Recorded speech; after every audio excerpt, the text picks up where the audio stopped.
Assalamualaikum warahmatullahi wabarakatuh. Waalaikumsalam warahmatullahi wabarakatuh. Bismillahirrahmanirrahim. Alhamdulillahi rabbil alamin. Allahumma salli wa sallim ala sayyidina Muhammadin wa ala ali sayyidina Muhammad. Nawaina ta'allum wa ta'lim, tadhakkar wa tazkir, wa naf'a wal intifa', wal ifada wal istifada wal hatta ala tamassuki bi kitabillah wa sunnati rasulillah, wa du'a ila al-huda wa dalala ala al-khair ibtigha' wajhillah wa mardatihi wa qurbihi wa thawabihi subhanahu wa ta'ala. Qala al-muallif al-imam an-Nawawi fi kitabih Arba'in Nawawiyah nafa'ana Allahu bihi wa bi'ulumihi wa bi'ulumi sairi salihin bidarain amin ila anqal. Al-hadithu thalathun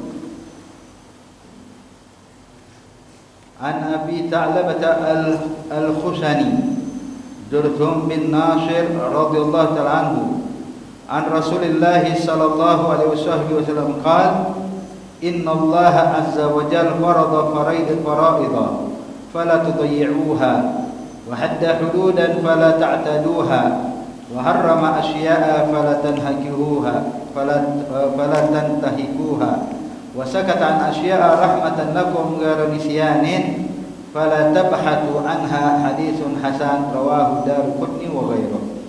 Alhamdulillah, hadirin yang dimuliakan Allah Subhanahu wa taala, kita bersyukur kehadiran Allah Subhanahu wa taala di dalam kesempatan di malam hari ini. Kembali Allah Subhanahu wa taala memperjumpakan kita dan mempertemukan kita dalam majlis yang insyaallah menambahkan kemuliaan bagi kita semuanya.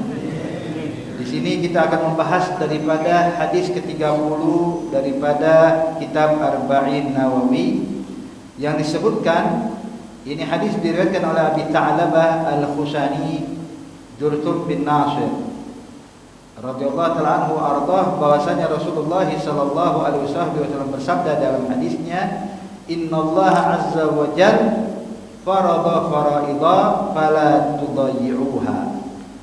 Nabi Muhammad menyatakan sesungguhnya Allah Subhanahu wa taala telah mewajibkan kepada kita beberapa kewajiban. Fala tudayyi'uha, maka jangan kita telantarkan, artinya jangan sampai kita tinggalkan.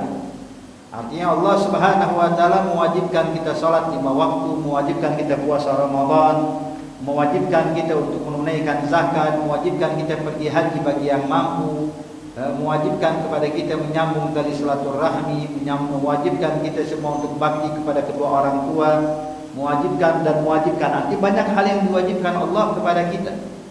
Maka hendaknya kita sebagai hamba Allah yang patuh, yang tunduk dan patuh dengan apa yang diperintahkan Allah, maka jangan sampai kita meninggalkan apapun yang diperintahkan Allah, apapun yang diwajibkan Allah. Ini ibaratnya hadirin, posisi kita ini seperti seorang hamba sahaya di hadapan tuannya.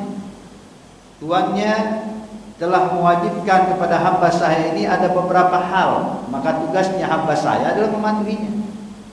Sebagaimana layaknya seorang bawahan ketika mendapatkan perintah dari atasannya, maka hendaknya dia menjalankan perintahnya.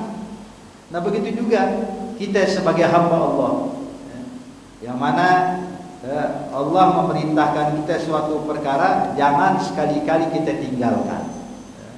Fala tudayyi'uha, jangankan meninggalkannya, menunda-nunda, padahal kita mampu mengerjakannya, cuma kita tunda nanti hingga lewat waktunya, maka itu pun juga mendatangkan hukuman dari Allah, layaknya seperti masalah salat. Hadirin, Allah Subhanahu wa taala menyatakan dalam Al-Qur'an, fawailul lil musallin alladzina hum an salatihim sahun.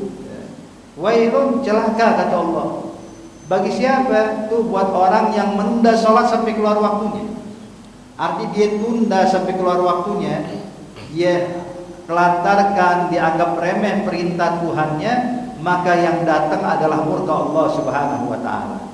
Nah, ini kalau dia menunda sampai keluar waktunya seperti sholat. Bagaimana kalau meninggalkannya? Kalau menunda saja kewajiban yang harus disegerakan, cuma ditunda sampai keluar waktunya, itu akan mendatangkan murka Allah, apalagi kalau kita tinggalkan. Makanya hadirin, Hadirat yang dimuliakan Allah Subhanahu wa taala, itu disebutkan seperti perkara salat aja. Nabi menyatakan dalam hadis, kata Rasulullah, man taraka salata muta'ammidan kataballahu lahu atau kataba ismahu ala babi jahannam fulan ibn fulan la budda alaihi bidukhulin nar, kama qala Rasulullah.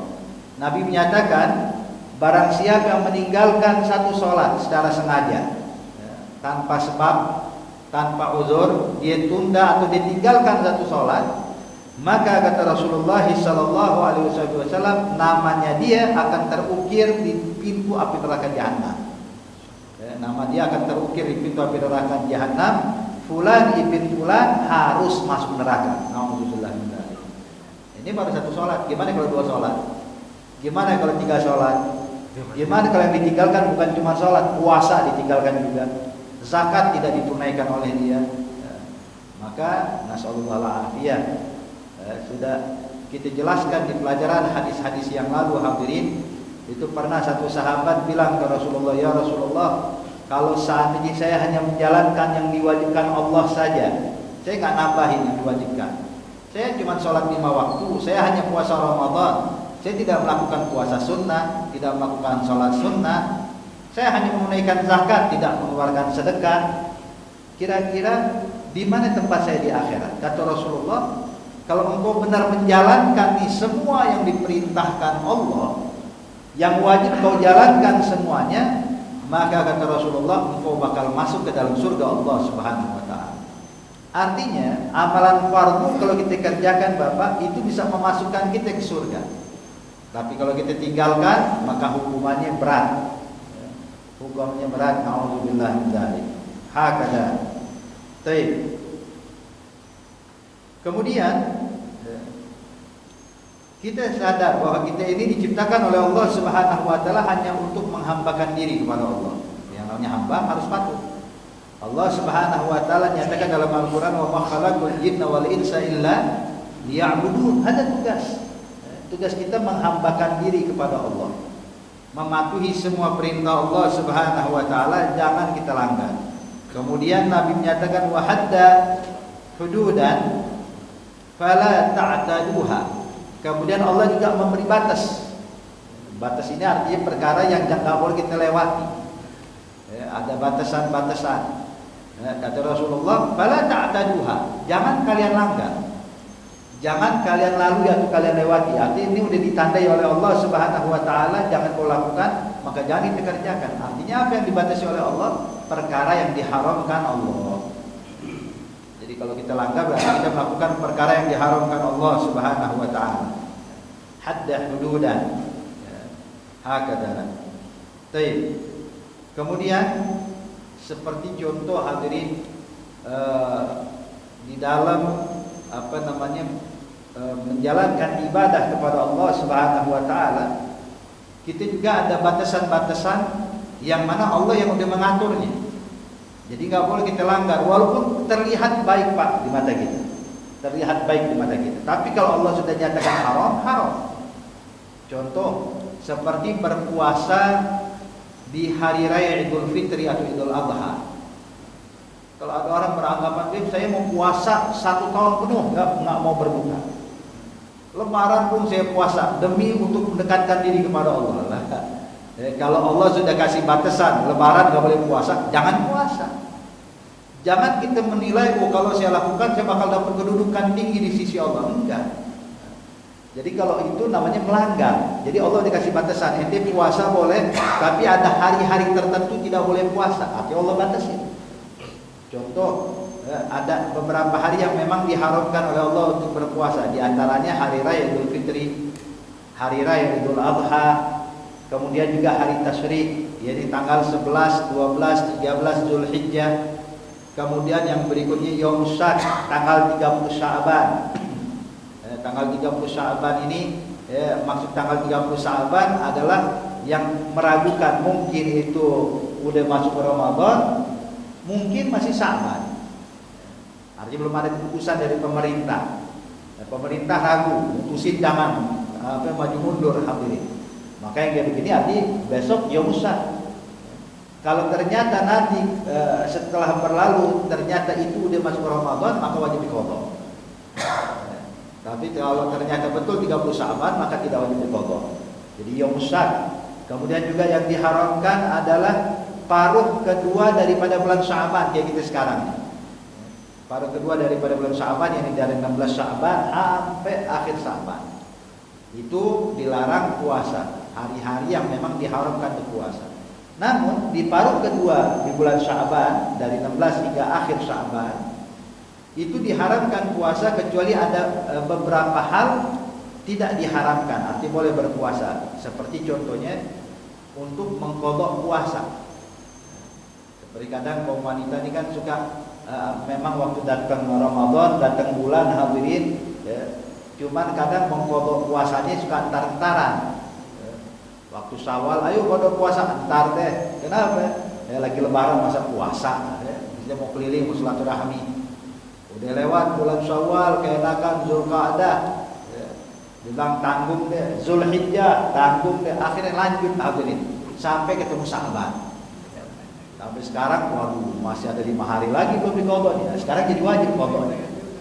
Ya, mengqadha wajib, cuman ketika udah ditunda, maka makin ditekankan lagi, hilang keharaman puasa per paruh kedua Sya'ban karena untuk mengqadha. Yang kedua, kalau untuk membayar kafarah, untuk membayar kafarah. Jadi contoh, dan kita tahu ada beberapa kesalahan hadirin kalau dilakukan, maka wajib bagi kita membayar kafarah. Di antara kafarahnya adalah puasa. Nah kebetulan waktu dia pengen bayar kafarah atau puasa bertepatan dengan paruh kedua bulan Sya'ban, maka ini tidak haram untuk membayar kafarah.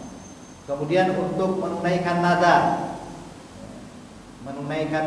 jadi contoh, dia bilang saya ini kalau dapat rezeki saya mau puasa. Subhanallah, dapat rezekinya di paruh kedua Sya'ban. Sekarang wajib puasa untuk menjalankan nazar. Kemudian yang berikutnya, kalau memang sudah jadi rutinitas dia, ya, dia puasa Senin Kemis, pas kebetulan pas hari Senin bertepatan dengan tanggal 17 Sya'ban. Artinya masuk paruh kedua di bulan Sya'ban. Gimana sekarang? Boleh puasa. Kenapa? Sebab udah jadi rutinitas dia. Atau puasa Nabi Allah Daud, sehari puasa sehari enggak, tanggal 15 Sya'ban dia enggak puasa, 16 Sya'ban wajib puasa, 16 Sya'ban dia puasa. Ini juga tidak haram. Kenapa? Sudah jadi rutinitas. Baik.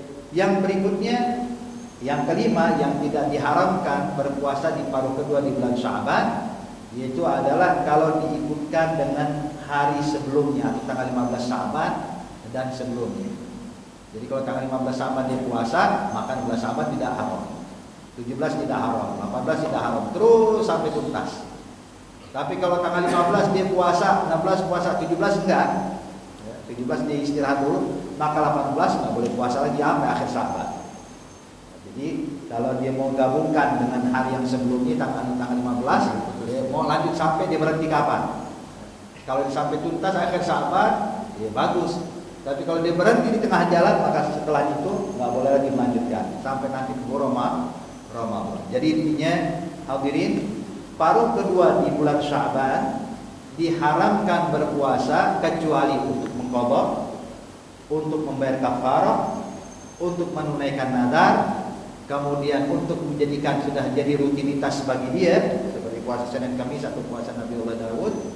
Dan yang kelima adalah kalau diikutkan di paruh pertama sebelumnya, jadi tanggal 15 paling nggak dia puasa, maka 16 tidak haram, 17 tidak haram, wahakala.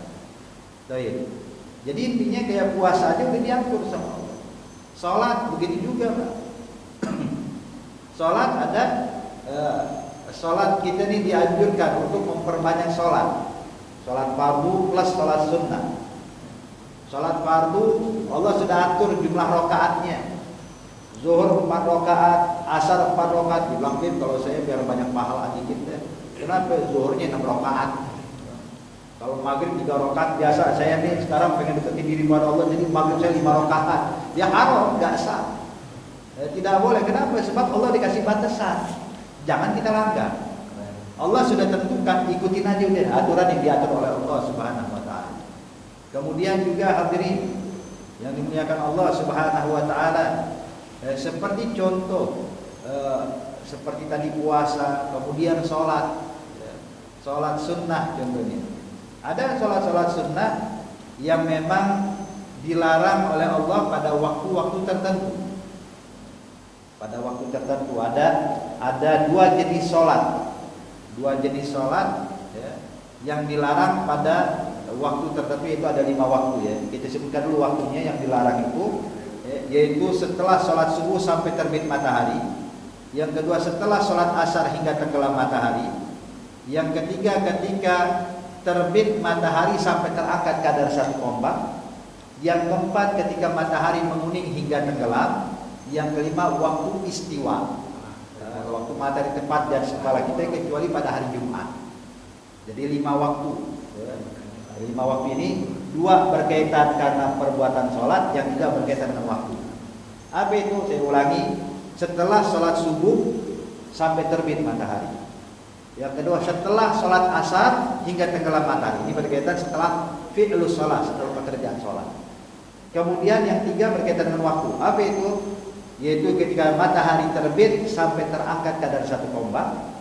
Yang kedua ketika matahari sudah mulai menguning hingga tenggelam matahari. Dan yang terakhir waktu istiwa, yang waktu matahari tepat di atas kepala kita, kecuali di hari Jumat. Jadi ini 5 waktu yang dilarang untuk sholat. Sholat apa? Bukan semua sholat. Bukan semua sholat habis. Yang dilarang cuma 2 jenis sholat. Yang dilarang hanya 2 jenis sholat. Apa itu? Yang pertama sholat sunnah mutlak. Kita sering kenal sholat sunnah mutlak ya. Sholat sunnah mutlak itu diharamkan pada waktu yang 5 tadi. Yang kedua sholat sunnah sabab mutaakhir. Nah, kita jelaskan sedikit hadirin. Sholat sunnah terbagi menjadi 2. Ada sholat sunnah berkaitan dengan waktu. Ada sholat sunnah berkaitan karena sebab. Kalau yang berkaitan dengan waktu seperti qobliyah ba'diyah, itu ada waktunya. Kayak sekarang nih kita habis maghrib mau sholat qobliyah isya, sekarang boleh nggak? Belum boleh, belum masuk waktunya, iya kan? Kalau saya sekarang nih mau sholat witir boleh? Belum boleh, belum masuk waktunya. Jadi intinya itu adalah sholat sunnah yang berkaitan dengan waktu, seperti qobliyah ba'diyah, sholat witir, sholat duha, ya, sholat gerhana. Itu gerhana berkaitan dengan sebab ya, duha, witir, qobliyah, ba'diyah itu semua berkaitan dengan waktu ya, ada waktunya. Baik. Adapun yang berkaitan dengan sebab, yang berkenaan dengan sebab atau disunahkan sholat karena sebab tertentu, maka ini terbagi menjadi 2. Ada sabab mutaqaddim, ada sabab mutaakhir. Sebab ada sabab mutaqaddim, ada sabab mutaakhir. Sabab mutaqaddim artinya Bapak sebab dulu baru sholat ya. Jadi sebab dulu baru sholat. Tapi kalau sabab mutaakhir, sholat dulu baru sebab. Gimana nih contohnya? Tahiyatul masjid. Tahiyatul masjid. Kita masuk masjid dulu baru sholat, apa sholat di luar masjid dulu baru masuk masjid? Masuk dulu, berarti sebab baru sholat. Berarti sabab mutaqaddim. Sebab dulu baru sholat. Sholat sunnah wudu, kita wudu dulu baru sholat, apa sholat dulu baru wudu? Wudu dulu baru sholat. Maka sholat sunnah wudu namanya sabab mutaqaddim. Jelas ya, jadi sebab baru sholat. Ada sebab mutaakhir. Apa itu sebab mutaakhir? Seperti sholat sunnah sebelum melakukan perjalanan. Kita kalau melakukan perjalanan jauh, disunahkan sholat sunnah safar namanya. Ya, sholat sunnah safar. Sholat sunnah safar ini itu jalan dulu baru sholat, apa sholat dulu baru jalan? Sholat dulu baru jalan. Berarti sholat lebih dahulu dari sebabnya, maka sebabnya mutaakhir namanya. Ya, namanya sebab mutaakhir. Seperti yang berikutnya hadirin, sholat sunnah ihram. Orang yang mau pergi haji atau umroh ya, dia mau pergi haji atau pergi umroh, ketika sampai di miqat ya, udah pakai pakaian ihram, dia memasang niat nawaitul hajj wa ahramtu bihi lillahi ta'ala, atau umrah nawaitul umrah wa ahramtu biha lillahi ta'ala. Nah, kalau salat sunnah ihram hadirin, itu salat sunnah dulu baru ihram itu niat. Niat nawaitul umrah wa ahramtu biha lillahi ta'ala. Niat salat sunnah dulu baru niat ihram, atau ihram dulu baru niat? Baru salat. Salat dulu. Salat dulu hadirin. Kita ke mikot sholat, udah kelar sholat, baru pas keluar dari mikot baru nawaitul umrah wa ahramtu biha lillahi ta'ala. Berarti sholat sunnah ihram sabab mutaakhir, sebab sholat dulu baru sebab. Jelas ya? Contoh yang berikutnya nih, kayak kita istikharah, sholat sunnah istikharah. Sholat sunnah istikharah itu kan kita sholat sunnah istikharah karena ingin memilih sesuatu ya. Kita ada dua pilihan bingung, yang A atau B, bingung. Nah itu sholat sunnah dulu baru milih, apa milih dulu baru sholat sunnah? Sholat dulu ya.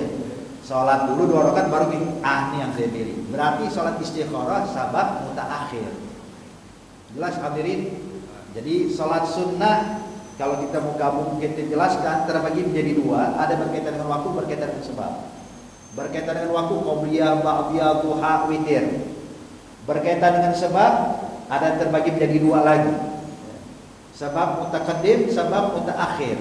Sebab mutaqaddim arti sebab dulu baru sholat, seperti sunatul wudu, tahiyatul masjid, itu sebab mutaqaddim. Ada sebab mutaakhir, sholat dulu baru sebab. Sholat sunnah safar, sholat sunnah ihram, sholat istikharah, ya, jelas insyaallah ya. Baik. Dalam 5 waktu, kembali tadi kita kembali kepada 5 waktu yang diharamkan. Setelah sholat subuh hingga terbit matahari, setelah sholat asar hingga tenggelam matahari, ketika terbit matahari sampai terangkat kadar 1 tombak, ketika matahari menguning hingga tenggelam matahari, dan waktu istiwa di selain hari Jumat. Pada 5 waktu yang diharamkan itu ternyata hadirin tidak semua sholat diharamkan, tapi yang diharamkan cuma 2. Apa itu? Sholat sunnah mutlak dan sholat sunnah sabab mutaakhir. Maka ini perlu diingatkan, khususnya yang ingin melakukan ibadah haji atau ibadah umroh. Kadang kalau dia pilih Madinah dulu, contohnya nih Pak, di Madinah kemudian pengen mikot, dia pengen berangkat ke Mekah sekalian dia mikot di di Jirana ya, atau di ini. Dia mikot, waduh, ini sekarang saya mau sholat jamak takdim dulu deh, sebab perjalanan dari Madinah Mekah lumayan panjang. Jadi saya mau sholat jamak takdim zuhur asar. Sholat zuhur di Masjid Nabawi, habis itu sholat asar di Masjid Nabawi, jamak takdim baru berangkat. Maka ketika berangkat, boleh nggak dia sholat sunnah ihram lagi? Nggak boleh. Tidak boleh. Kenapa tidak boleh? Sebab sholat sunnah ihram sabab mutaakhir. Jadi kalau mau sholat sunnah ihram, itu jangan sholat asar di Masjid Nabawi. Sholat asarnya di sana tuh di mikot. Sabar-sabar, kerjain sholat asar di situ. Sebab kalau itu di sholat asar di Masjid Nabawi, maka diharamkan bagi itu sholat sunnah ihram. Kenapa diharamkan? Sebab sunnah ihram itu sabab mutaakhir. Ini kadang-kadang ada yang luput ya. Udah jamak takdim tas sholat ihram. Dia nggak tahu bedanya antara sebab mutaakhir dengan sebab mutaqaddim. Jadi jelas ini seperti hal ini hadirin. Ini sesuatu yang udah digariskan oleh Allah, nggak boleh kita langgar. Innallaha hadda hududan fala ta'taduha. Jangan kita melanggar. Ya, ini contoh dari aturan-aturan yang ada dibuat oleh Allah. Apalagi kalau udah perkara yang haram, sampai Allah nyatakan, Nabi menyatakan di sini, kalau harrama asya fala tantahikuha. Dan Allah sudah mengharamkan, ada hal-hal diharamkan Allah, nggak boleh dilakukan. Zina haram, berjudi haram, makan riba haram, makan harta anak yatim haram, memutuskan tali silaturahmi haram. Artinya udah perkara yang diharamkan, udah digariskan juga oleh Allah, sudah dijelaskan juga oleh Allah. Fala tantahikuha. Maka jangan kita langgar atau kita tidak pedulikan. Makanya nih, jangan pernah menganggap enteng perbuatan yang diharamkan Allah. Itu ulama menyatakan innallaha khaba'at talat fi talat. Allah menyembunyikan 3 perkara dalam 3 perkara. Allah menyembunyikan rahmatnya dalam amal taatnya, maka jangan kau remehkan amal taat sekecil apapun. Allah menyembunyikan murkanya dalam maksiatnya, maka jangan pernah kita menyepelekan amalan maksiat sekecil apapun. Dan Allah menyembunyikan kekasihnya di hadapan hamba-hambanya, maka jangan pernah merendahkan siapapun yang ada di sekitar kita. Sebab kemungkinan dia adalah orang yang dekat sama Allah. Nah ini hadirin, 3 hal yang dinyatakan oleh ulama, jangan kita anggap enteng. Amal taat sekecil apapun, mungkin di situ letak rahmatnya Allah. Mungkin di situ letak ridhonya Allah Subhanahu wa taala.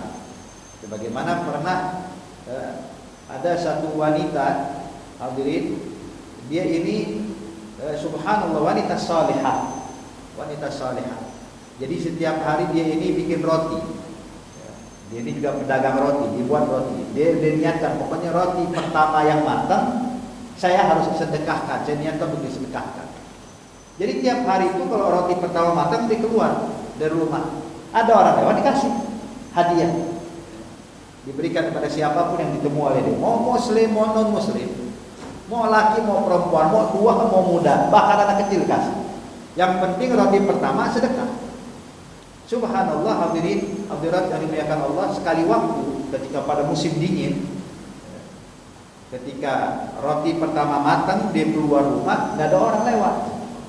Cuma dia lihat ada 1 ekor keldai atau anak keldai. Maka dia sudah niat pokoknya roti pertama saya sedekahkan. Begitu nggak ada orang kecuali ada keldai, maka dikasihlah roti itu kepada keldai tadi. Cuman dalam hatinya agak sedikit merasa, oh kayaknya pahala hari ini kurang. Kenapa? Sebab kemarin-kemarin saya kasih sedekah buat manusia, tapi sekarang saya sedekahkan kepada hewan, pahalanya berkurang pastinya nih. Cuma ya sudah, yang penting saya sedekah. Subhanallah hadirin, setelah beberapa tahun kemudian wafat ini perempuan. Cuman begitu dia wafat itu dia meninggal dalam keadaan senyum bahagia. Sampai yang mandi jenazah nih bingung, subhanallah, enak banget meninggalnya. Senyum, semeringah, bahagia seakan-akan habis melihat sesuatu yang menakjubkan. Sampai yang suka mandi jenazah ngomong nih, fulana, ya Allah, amalan apa sih yang kau lakukan? Kok bisa meninggal dalam keadaan senyum kayak begini? Subhanallah hadirin, pas malam harinya dia tidur nih yang tukang mandi jenazah, mimpi ketemu orang yang tadi dimandiin tuh, yang senyum tadi. Ditanya fulana, apa sih yang membuat kau bisa tersenyum? Dia bilang, ente nggak tahu, saya sebelum meninggal dunia itu Allah tampakkan kepada saya amalan-amalan yang diterima oleh Allah. Dan subhanallah, amalan yang pertama ditunjukkan Allah kepada saya, apa itu? Sedekah saya pada seekor keldai. Saya nggak nyangka, subhanallah, saya pikir pahala kecil, ternyata pahalanya besar banget. Saking senangnya sampai meninggal di dalam keadaan senyum. Jadi jangan pernah meremehkan, sebab kemungkinan kita ini bersedekah. Yang penting hadirin, setiap amal taat kemungkinan di situ letak rahmat Allah. Yang berikutnya, jangan pernah merendahkan atau meremehkan perbuatan maksiat. Sebab kemungkinan perbuatan maksiat yang kita lakukan di situlah letak murkanya Allah. Dan kita remehkan, nggak apa-apa beb, dosa kecil. Ini kadang kita suka begini, nggak apa-apa dosa kecil, bukan dosa besar. Maklumin aja dosa kecil, udah biasa di kampung sini lah. Jangan pernah meremehkan perbuatan maksiat sekecil apapun. Sebab kemungkinan di situ letak murkanya Allah Subhanahu wa taala. Sebab beda, Pak. Kita kalau melakukan kesalahan kepada Allah, maka yang kecil pun tidak jadi besar. Yang kecil jadi besar. Ini kalau kita mau kasih perumpamaan, Pak, kasih perumpamaan yang mudah. Kalau kita punya tetangga, itu mobilnya kita coret pakai gilok, garis saya sedikit. Marah nggak tetangga gitu? Marah. Ganti rugi, Ribut dulu hadirin. Paling ributnya segimana sih? Ya. Paling ribut sebentar, ya. Kemudian ketika ada rugi, kelar, selesai. Tapi coba kalau mobil presiden jadi gitu ya. Piloknya sama, ya. Jumlah yang kita pilok juga yang kita coret juga sama, ya, cuma sekian senti doang. Cuman kira-kira hukumannya bakal beda gak dengan kita nyoret mobil tetangga? Beda.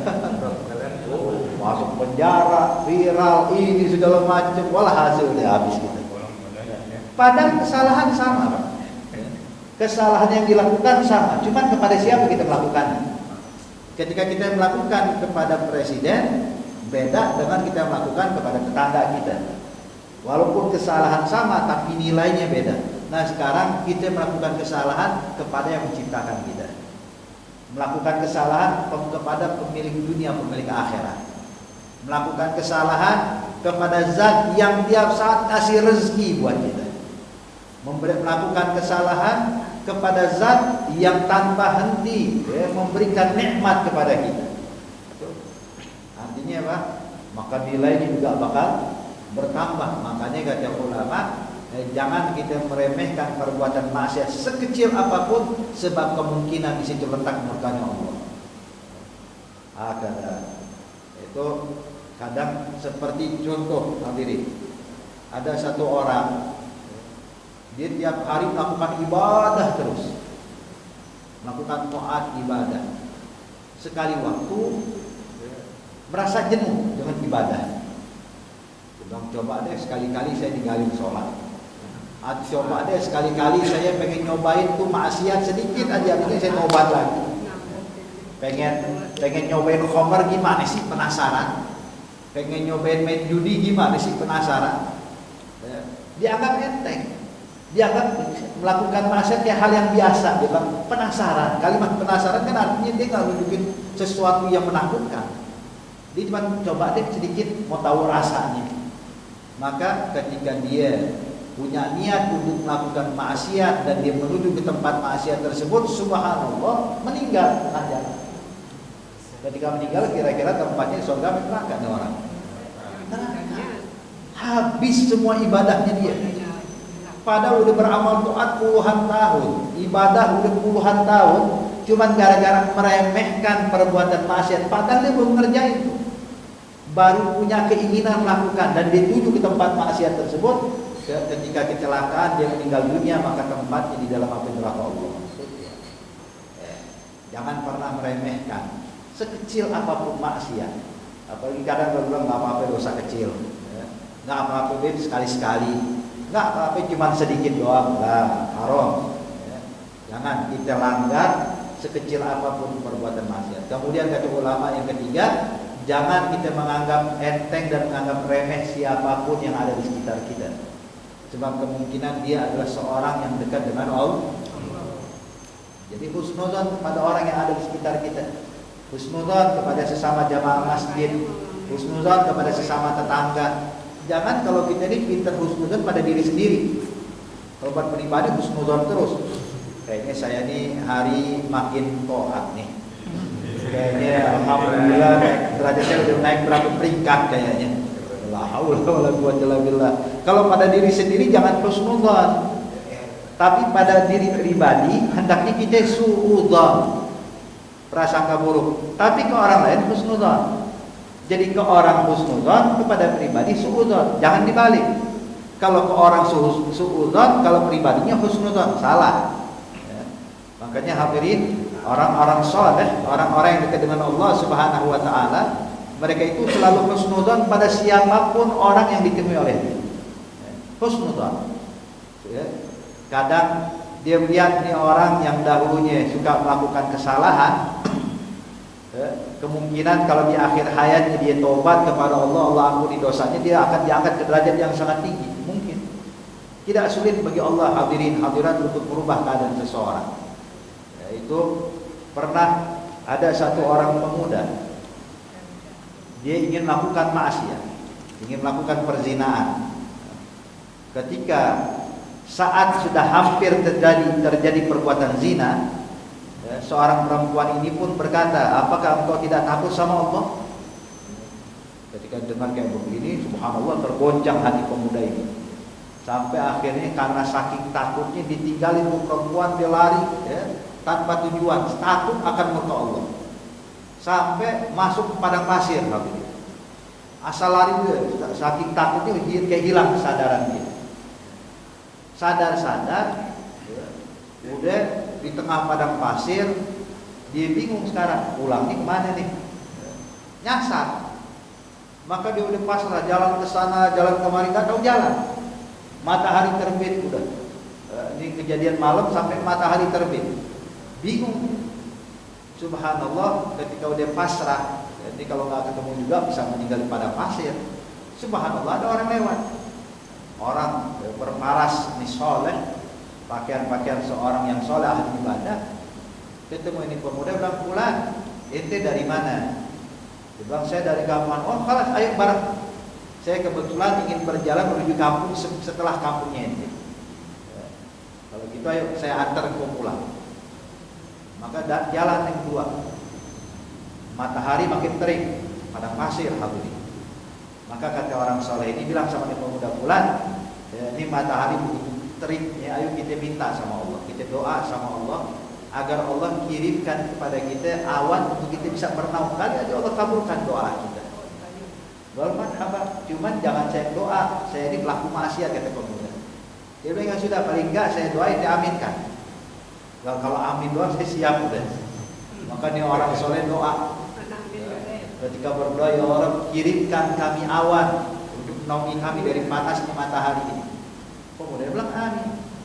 Begitu bilang amin, hadirin subhanallah, datang awan. Doa langsung dikabulkan Allah.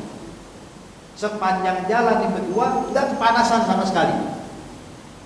Jalan sampai tiba di tujuan. Ini orang soleh bilang, "Tuh, itu gerbang kampungnya ente. Saya harus jalan lagi ke sana, jadi kita harus berpisah." Tuh, marhaban. Berpisahlah nih dua orang tadi antara pemuda dan orang soleh ini. Ketika ini pemuda jalan ke arah kampungnya, subhanallah Bapak, ternyata awan ikutin pemuda, bukan ikutin orang soleh. Sampai orang soleh kaget, dia bilang, "Subhanallah, kok awan ini ikutin dia, bukan nama saya." Katanya dia pelaku maksiat, kok awan bisa ngikutin dia. Dipanggil pula, pemuda, jual marhaban. Dia bilang, "Ada Amel, apa yang kau amalkan sih? Kok bisa ini awan ikut ente, bukan ikut sama saya? Berarti ente punya kedudukan di sisi Allah. Doa dikabulkan bukan doanya saya, tapi aminnya engkau nih yang dikabulkan oleh Allah." Dia bilang, "Dia pula, saya orang soleh, saya ini pelaku maksiat." Dia bilang, "Lah, pasti ada sesuatu." Dia bilang, "Coba ceritakan." Maka cerita dia. Cerita sampai dia kabur segala macam. Maka orang soleh ini paham, berarti berkat taubatmu yang diterima oleh Allah Subhanahu wa taala, Allah angkat derajat ke derajat yang sangat tinggi. Padahal kadang kita suka menilai seseorang, "Pak, oh ini mah pelaku maksiat, udah tobat." Iya, atau udah tobat. Berarti kita tetap merendahkan.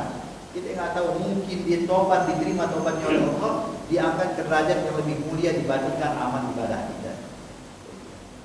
Jadi jangan pernah kita remehkan, jangan merendahkan amal taat sekecil apapun, sebab kemungkinan di situ letak rahmat Allah.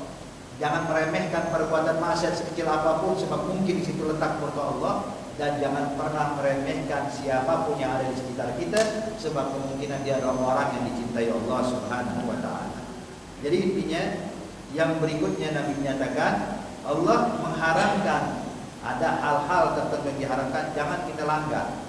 Wasakata asya. Tapi ada sebagian Allah nggak bahas. Allah tidak bahas wajibkah, haramkah, artinya udah dibiarin ngambang sama Allah.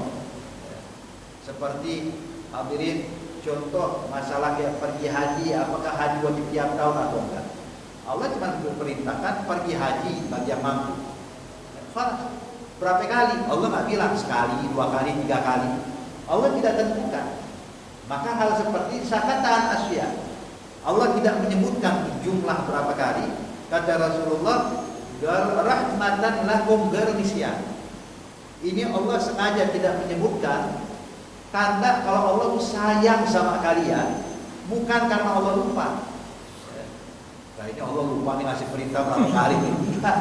Allah tidak lupa hadirin, tapi karena Allah sayang sama kita. Makanya pernah ketika Rasulullah melakukan hajatul wada, haji perpisahan sebelum wafatnya Rasulullah, ada satu sahabat nanya sama Rasulullah, ya Rasulullah, apakah pergi haji wajib bagi kami tiap tahun? Sama Nabi dan jawab. Ditanya lagi, ya Rasulullah, apakah pergi haji wajib bagi kami tiap tahun? Dan dijawab sama Rasulullah. Sampai ditanya ketiga kali, ya Rasulullah, apakah pergi haji wajib bagi kami tiap tahun? Nabi nengok kepada sahabat ini, kata Rasulullah, kalau anda bilang iya, itu bakal memberatkan engkau. Ini jangan ditanya, kata Rasulullah. Udah, selagi Allah tidak menyebutkan jumlah, lantas saat jangan kau tanya. Allah tidak menyebutkan bukan karena Allah lupa, tapi karena Allah sayang sama kita. Hakala. Dan banyak hal hadirin. Falan tabhatu anha, jangan dicari-cari. Coba deh, mungkin dalam kitab-kitab yang lain, mungkin dalam kitab Zabur lah, khalas, udah. Ketika Allah tidak menyebutkan, jangan dicari-cari, udah, khalas. Jadi yang Allah tidak sebutkan bukan berarti haram. Jadi dalam istilah, dalam kaidah dalam ilmu usul fikih, hadirin, perkara yang haram itu kalau memang sudah ada dalil untuk diharamkan. Tapi ketika Allah tidak menyebutkan, syariat tidak menyebutkan, maka hal tersebut tidak berubah jadi haram. Atau tidak berubah jadi wajib. Yang wajib dan yang haram itu berdasarkan dalil, berdasarkan hadis. Tapi selagi tidak ada perintah, larangan di dalam Al-Quran, di dalam hadis, tidak ada dalam ijma', tidak bisa dikiaskan, maka khalas. Maka hukumnya adalah perkara yang mubah.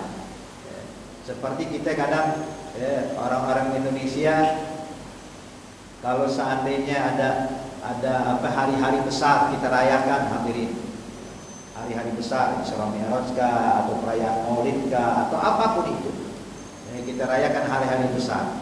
Dan apa hukumnya? Apakah haram? Jawabannya tidak haram, mubah. Merayakan hari besar itu hukumnya mubah. Kenapa? Sebab tidak ada dalil yang mewajibkan atau mensunahkan. Juga tidak ada dalil yang menyatakan makruh dan haram. Menyatakan bahwa perbuatan ini haram, ya enggak. Maka itu namanya hukumnya adalah asal usulnya adalah perkara mubah. Wahakata. Jadi intinya jangan kita bahas-bahas cari tahu gimana bisa jadi wajib. Kalau perkara mubah jangan dibikin wajib. Perkara mubah jangan dibikin sunnah. Begitu juga sebaliknya, perkara mubah jangan dibikin makruh dan jangan dibikin haram.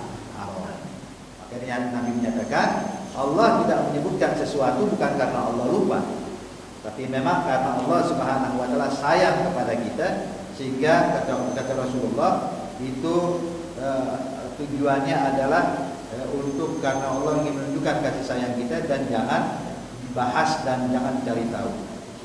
Hakada. Baik. Seperti contoh hadirin Bani Israel. Ini Bani Israel seperti Allah Subhanahu wa taala memerintahkan untuk menyembelih satu ekor sapi. Sebenarnya sapi apapun cukup.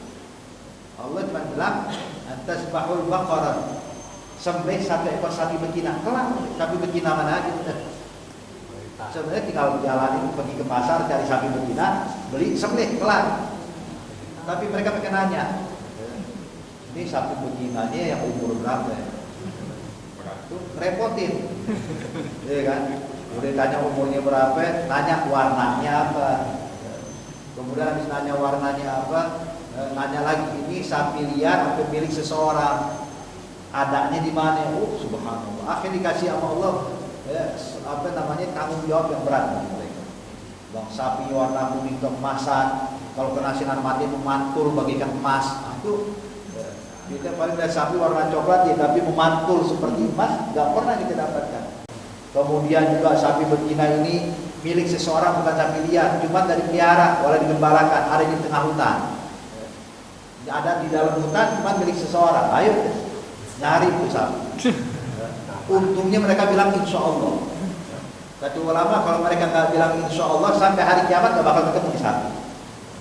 Cuma karena mereka bilang insya Allah, akhirnya setelah sekian lama mereka mencari dapat itu sapi. Dapat itu sapi. Makanya jangan pernah bertanya sesuatu yang mana Allah nggak bahas sudah. Jangan pakai tanya berapa rakaat, apa yang harus kita lakukan, ini harus bagaimana, falas. Kita jalankan apa yang diperintahkan Allah yang jelas di dalam syarat. Sebab syarat kita ini alhamdulillah Bapak dan Ibu sekalian gak kurang. Syarat kita ini begitu sempurna hadirin. Begitu sempurnanya. Apa aja dibahas dalam syarat kita? Dalam urusan pribadi kita, urusan rumah tangga kita, bahkan urusan masuk kamar mandi kita, semuanya sudah dibahas. Artinya nggak ada yang kurang dalam syarat kita. Tinggal jalanin aja yang ada. Yang ada aja lebih banyak, jangan pakai dicari-cari. Ada tambahan lagi nggak kelas. Intinya hadirin, Allah tidak menyebutkan bukan karena Allah lupa, tapi karena Allah sayang kepada kita. Karena Allah tahu kadar kemampuan kita. Insya Allah bisa kita jalankan dan kita amalkan dan kita praktekkan apa yang kita dapatkan dalam hadis 30 ini. Dan juga mungkin hadirat yang dimuliakan Allah, karena nggak lama lagi kita bakal masuk bulan suci Ramadan, mungkin malam ini penutupan sementara pengajian kita. Jadi yang terakhir mohon maaf mungkin selama mengajar tempat ini banyak kesalahan, salah ucap, salah berbuat, tolong dibukakan pintu maaf yang seluas-luasnya. Dan kita masuk Ramadan, kita disiap daripada nampung rahmat Allah, nampung ampunan Allah. Insyaallah Ramadan yang akan datang jadi Ramadan yang terbaik buat kehidupan kita. Ramadan yang mendatangkan rahmat untuk kita.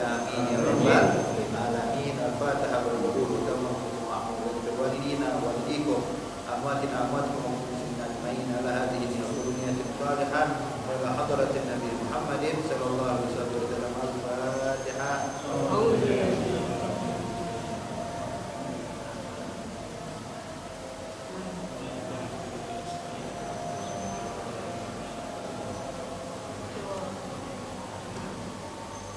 ربنا تقبل منا انك انت السميع العليم وتب علينا انك انت التواب الرحيم. سبحانك اللهم وتحياتهم فيها سلام واخر دعواهم